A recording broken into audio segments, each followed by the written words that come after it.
Hello friends, welcome back to another Funkoverse tier list where I take a couple of characters, we take a look at what they do, we throw them on the map, kind of move them around a little bit, and then we throw them into the almighty tier list to see exactly where they stack up against the rest of the fun crew here.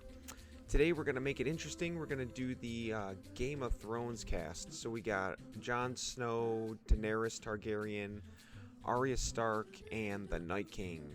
So we're going to swap it over here to our trusty tabletop simulator. Where we got? Yeah, right about here. And let's take a look at our characters, our four fun characters today. This is one of my favorite packs. It gives a lot of variety with some minions, a little dragon, and two just regular base characters with nothing too crazy, except Arya's got the list card, but just that are very playable in any type of situation. So let's take a look at Jon Snow here.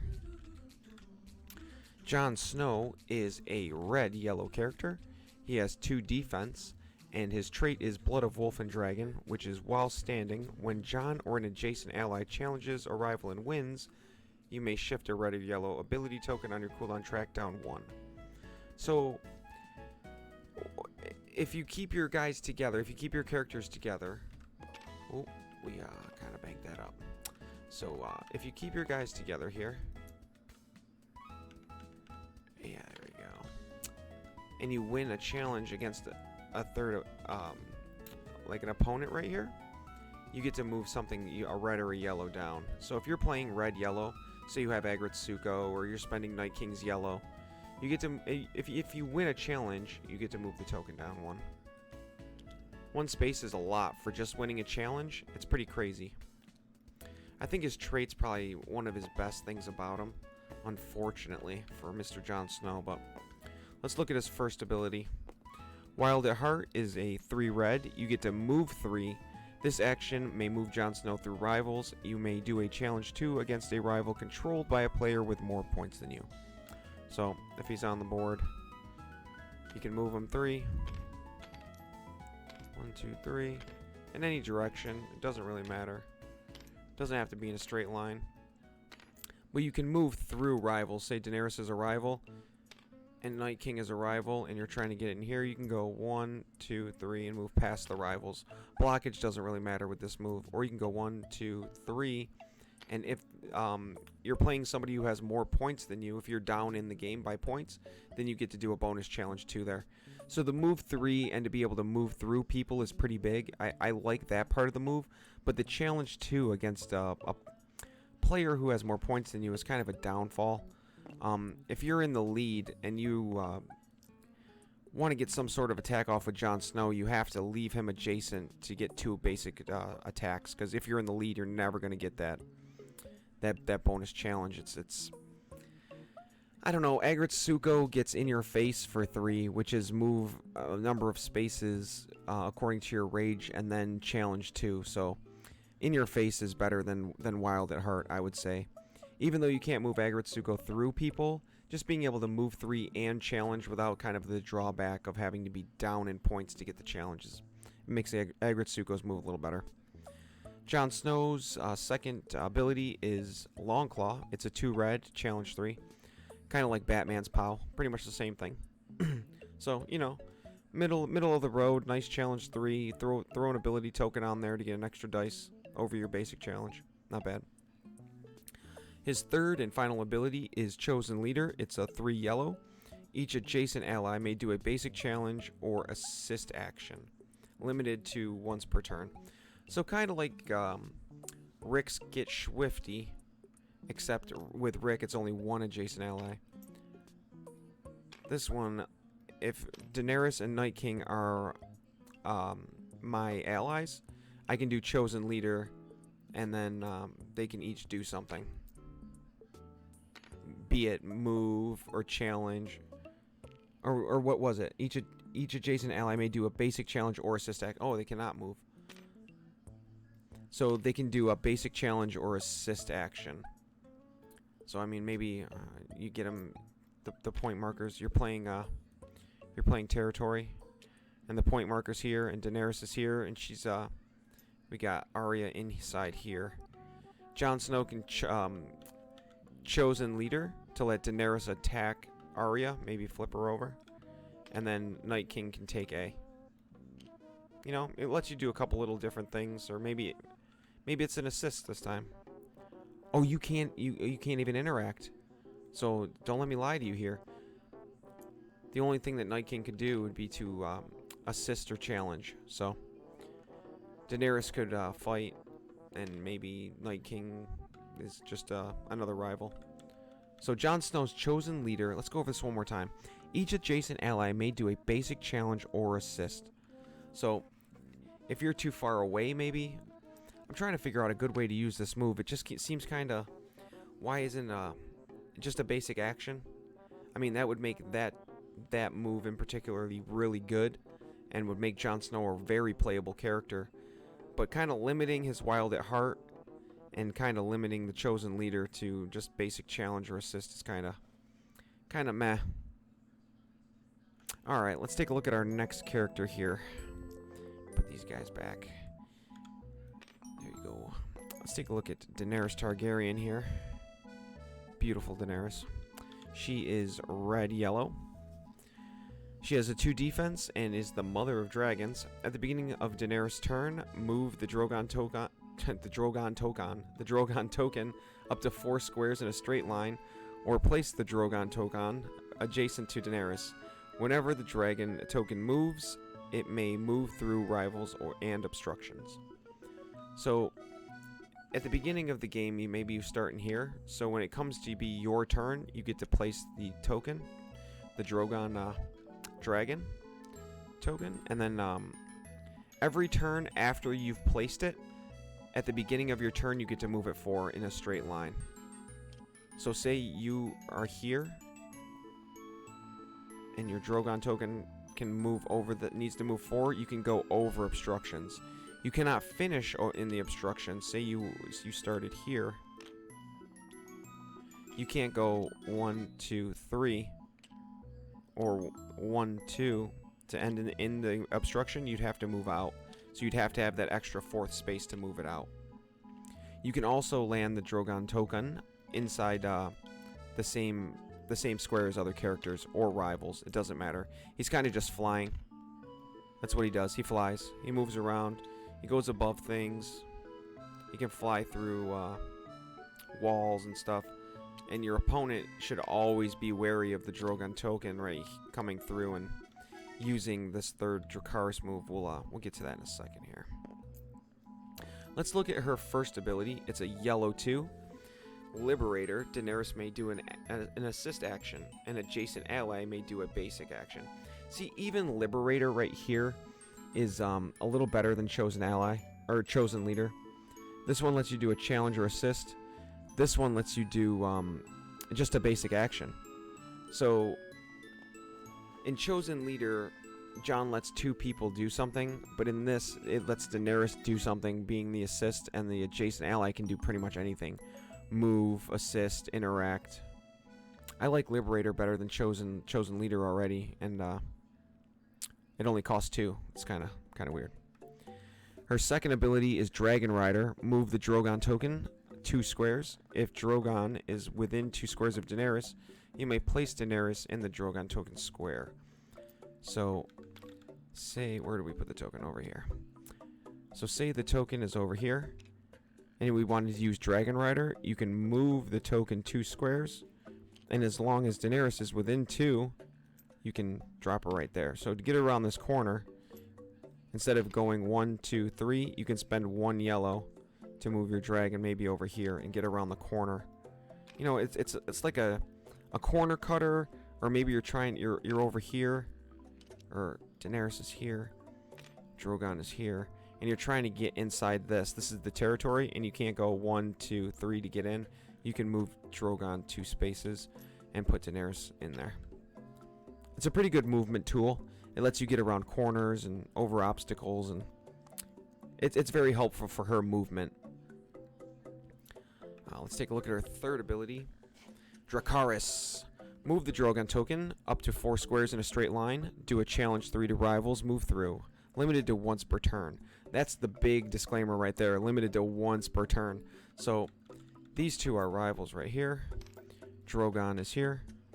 You can, with Dracarus, you move Drogon 1, 2, 3. This would be the end of the map. You can't move the fourth space because it's in a straight line.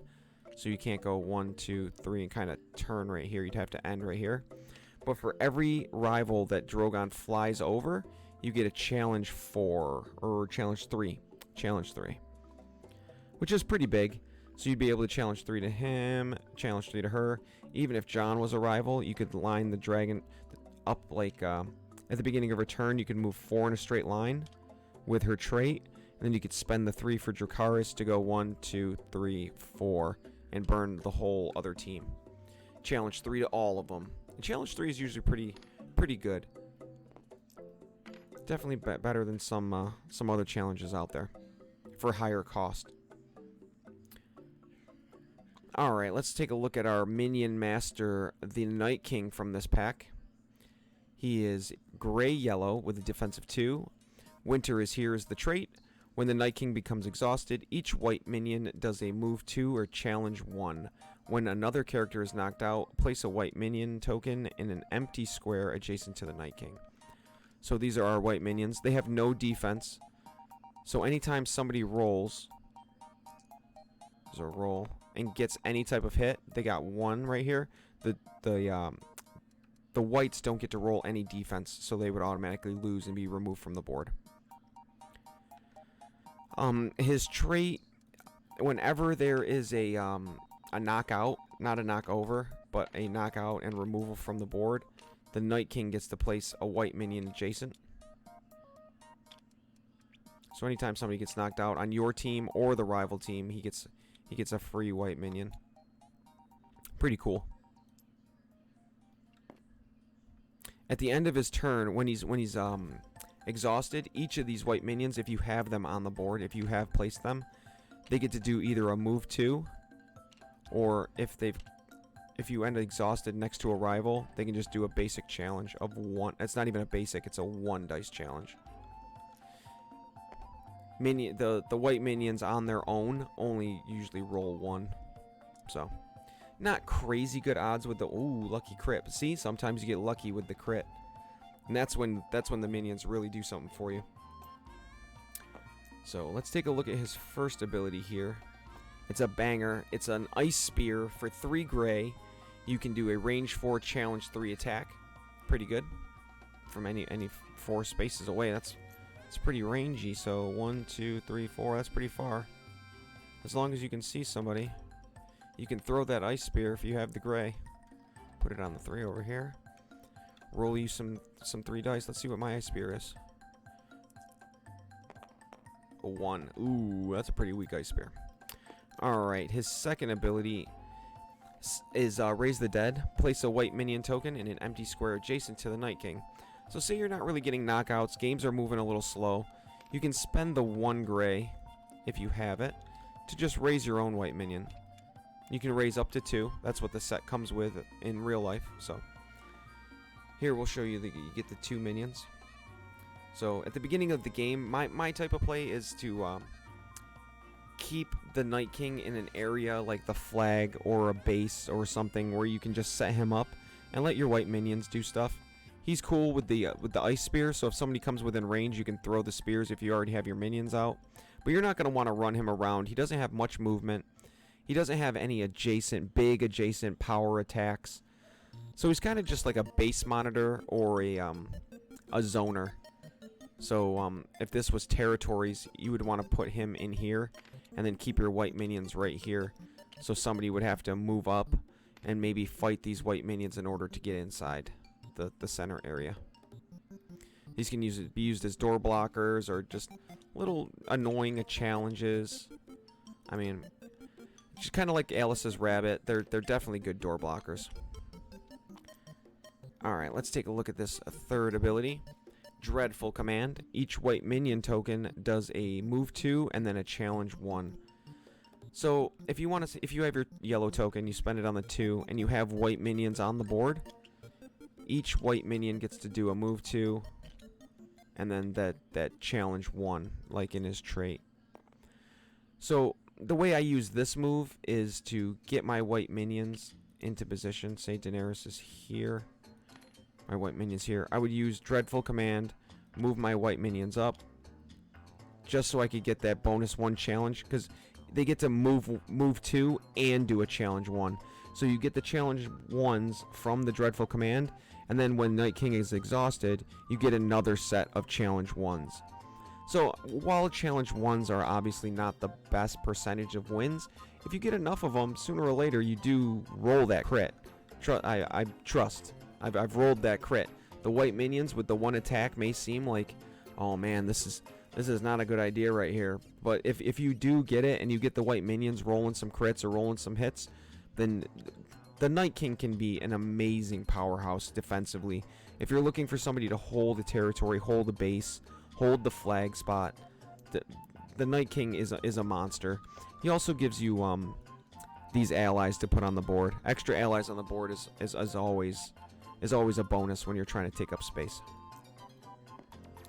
Alright, our 4th and final character, our last but not least, my personal favorite character, I would have to say, that isn't a Marvel character. The Marvel characters are just insane. We'll get to them someday, but I would have to say Arya Stark. Out of this pack and most of the regular packs, I'd say she's my favorite character to play.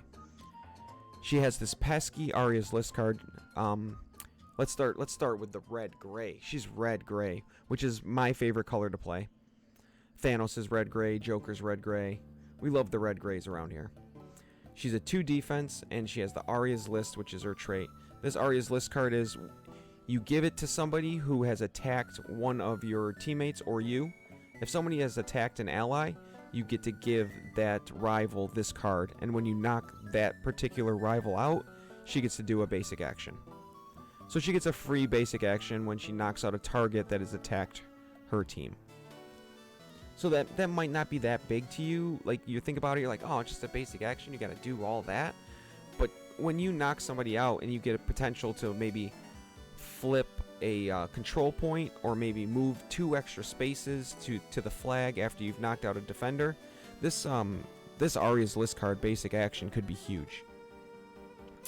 Her first ability is a 2 gray. It's called Water Dancing. It's a move 1, challenge 2, move 1.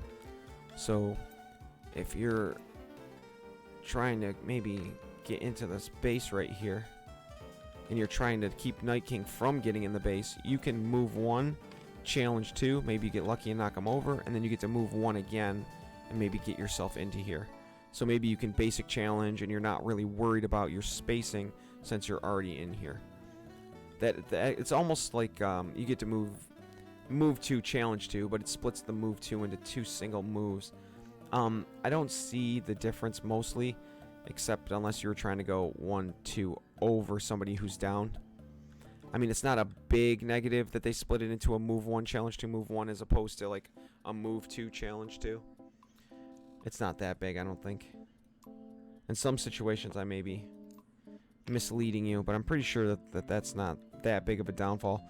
Plus, it's 2 spaces movement and challenge 2 for 2, which is very cheap. Her second ability is Valar Morghulis, and it's a challenge 3 or a challenge 6 if your rival has the Arya's List card. So if you've given this list card out, you get to challenge 6 to somebody with the list. Challenge 6 is insane. Voldemort has one. I'm not really sure anybody else who has a challenge 6.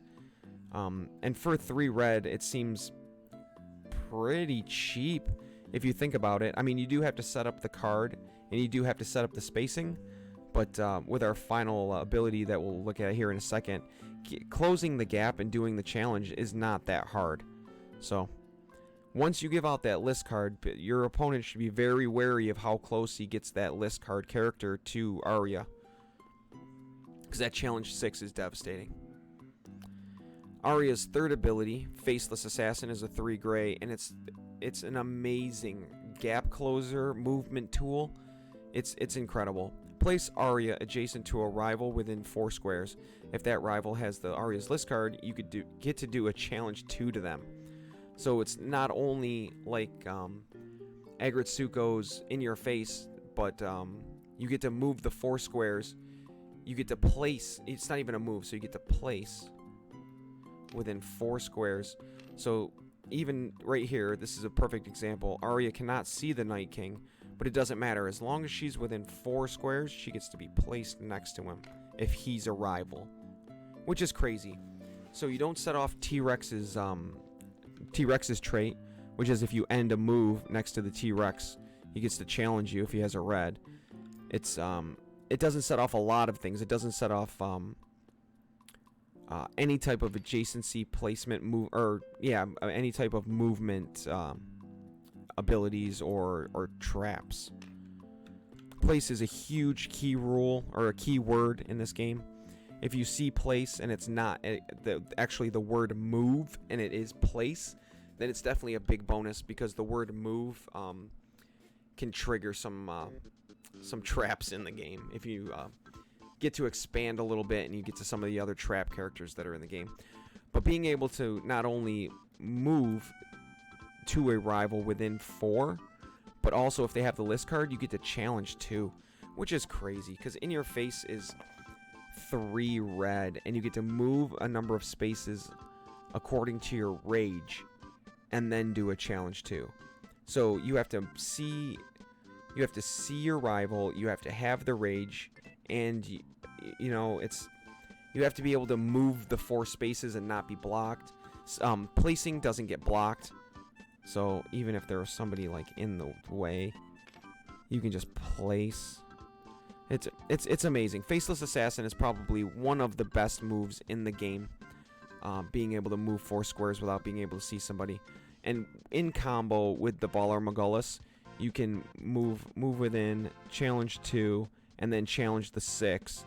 And then if you win both those challenges, then you get the extra basic action.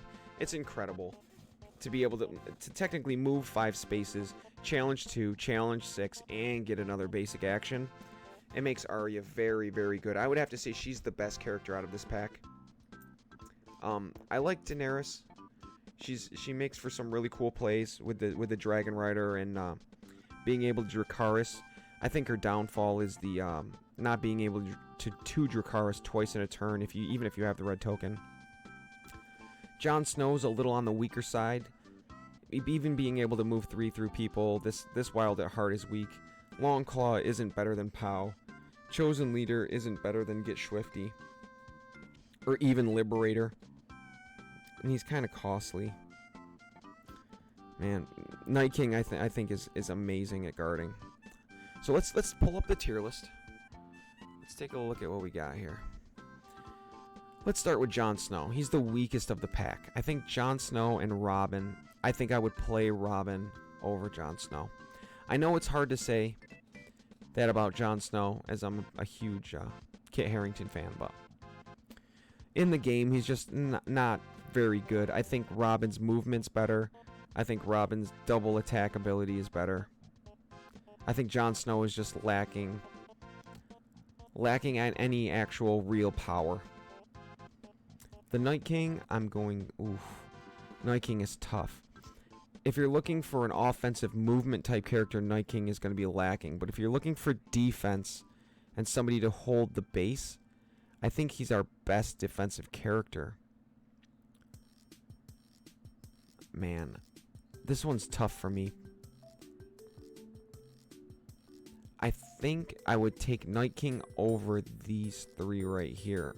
As tough as it is to take him over a movement character, and a pull character, and just a trap character, I think his basic defense and his playability in most team setups make him better than these 3. You can find better movement, you can find better pull, and I think the Night King is a better defender than the Joker.